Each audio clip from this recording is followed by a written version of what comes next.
Shabir, was Jesus in your estimation then a Muslim? He was a Muslim prophet. He is the messenger of God. He taught monotheism. He taught that God is only one.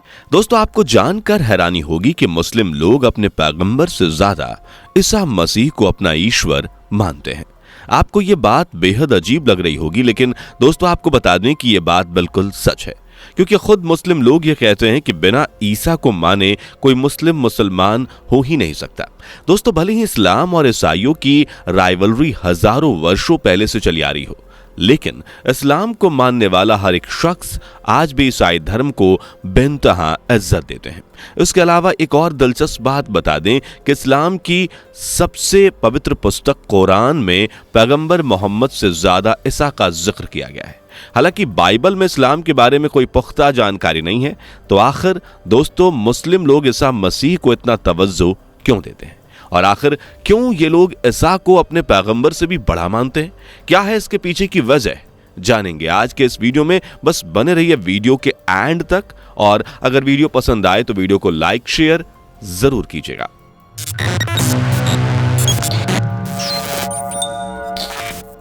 दोस्तों, आपको बता दें कि ईसाई religion में तो ईसा को God माना ही जाता है, लेकिन इसके अलावा मुस्लिम कम्युनिटी में भी ईसा को ईसाई धर्म का पैगंबर माना जाता है।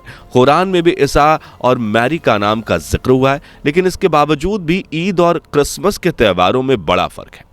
अरबी लैंग्वेज में जीसस को ही ईसा कहा जाता है। मुस्लिम परिवारों में आज भी लड़कों का नाम ईसा रखा जाता है। एक रिपोर्ट के मुताबिक कुरान में उनके नाम का कई बार जिक्र हुआ है, यहां तक कि पैगंबर मोहम्मद से ज्यादा बार ईसा का नाम लिया गया है। जानना दिलचस्प होगा कि कुरान में सिर्फ एक ही महिला का नाम जिक्र में आया है, और वो महिला ईसा की मां मैरी है। वर्जिन मैरी को अरबी जुबान में मरियम भी कहा जाता है।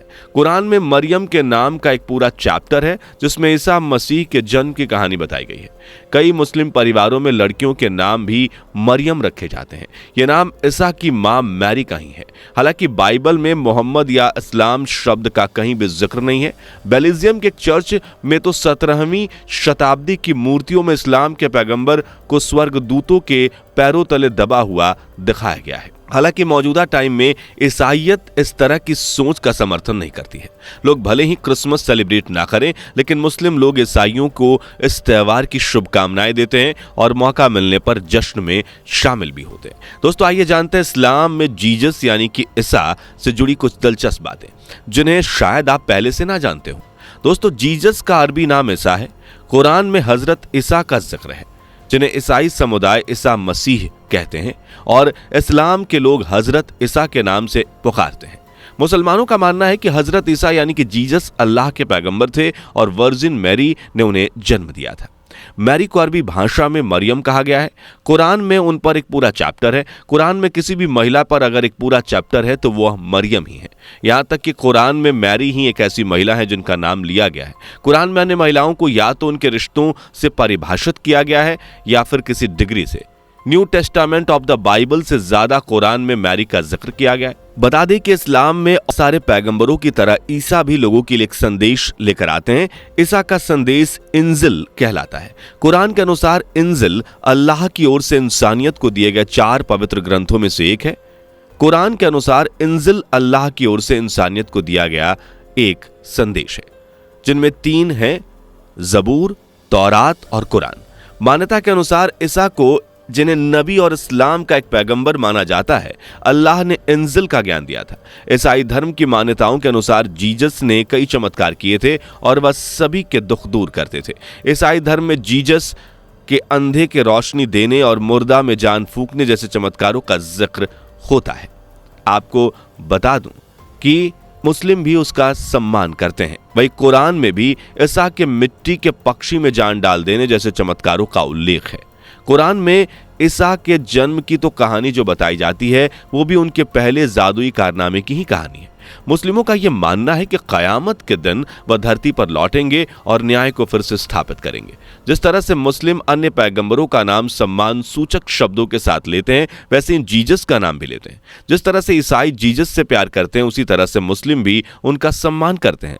मुस्लिम जीसस को ईसा बोलते हैं, लेकिन बस दोनों धर्मों की सोच में फर्क इतना है कि ईसाई जीसस को ईश्वर का बेटा यानी कि सन ऑफ गॉड मानते हैं, जबकि मुसलमान मानते हैं कि ईसा अल्लाह के बेटे नहीं बल्कि वो अल्लाह के भेजे हुए दूत थे जो आम इंसानों को सही रास्ता दिखाने आए थे।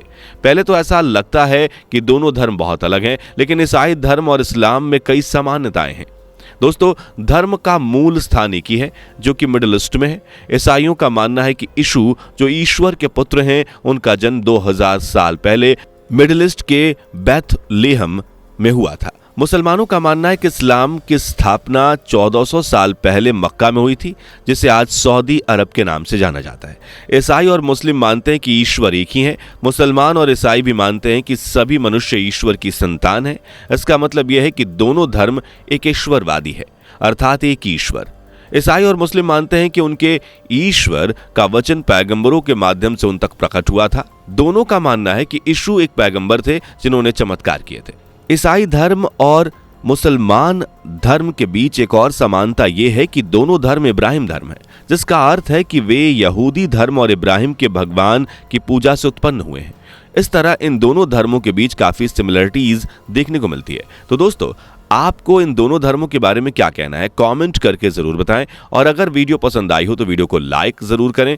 इसके अलावा उम्मीद करते हैं कि आपको वीडियो जरूर पसंद आई होगी, इसलिए वीडियो को शेयर करना बिल्कुल मत भूलिएगा। और ऐसी ही इंफॉर्मेटिव वीडियोस देखना चाहते हैं तो हमारे चैनल को अभी अभी सब्सक्राइब करें, बेल आइकन को प्रेस भी कर दें ताकि वीडियो की नोटिफिकेशन सबसे पहले आपको मिले। तो मिलते हैं ऐसी कमाल की वीडियोस के साथ, तब तक के लिए धन्यवाद। दोस्तों, आपको स्क्रीन पर 2 और वीडियोस दिखाई दे रही हैं, जिसे देखने के लिए स्क्रीन पर क्लिक करें।